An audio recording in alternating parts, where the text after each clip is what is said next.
Nangke doke helovingan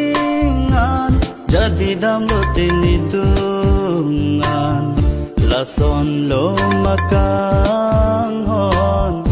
ekayalon dokok lo bon kanghon umirang ro nangke doke helovin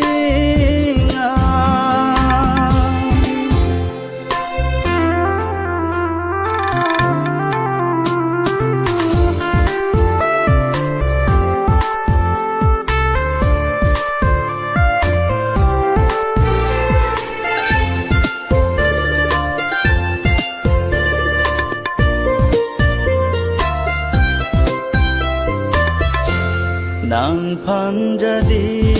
lote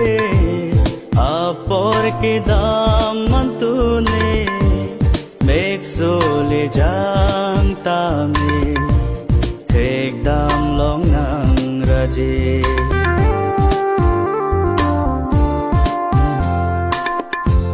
nang panjadi lote apor ke dam mantune Meksole jang tame ekdam long nang raje son sinang tane pan jadi bom tu denang rupa do jinang pan tanpa lam soalam manglin manglotana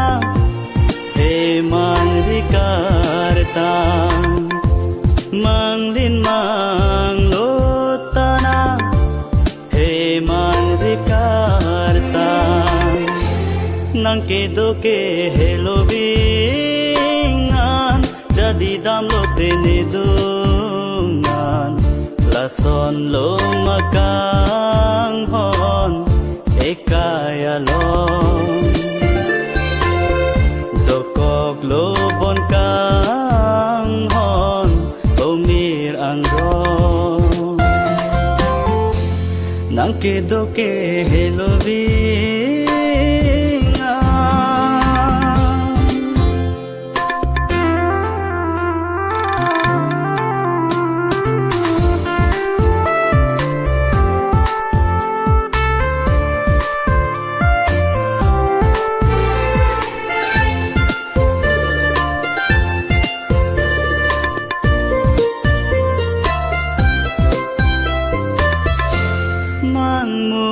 pir bialong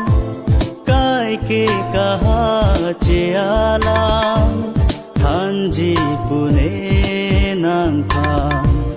loti nang chola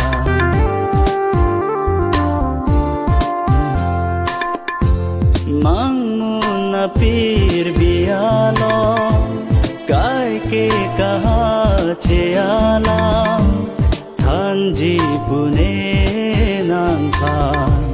loti nang cholang kang ho nang ta ne phan tanji doa sona morani me leche tong khuna kang ho nang ta ne phan tanji doa sona morani mele chetong tuna nangke doke helovingan jadi damlote nidungan lason lo makanghon ekayalon dokok lo bon kanghon umir angro nangke doke helovingan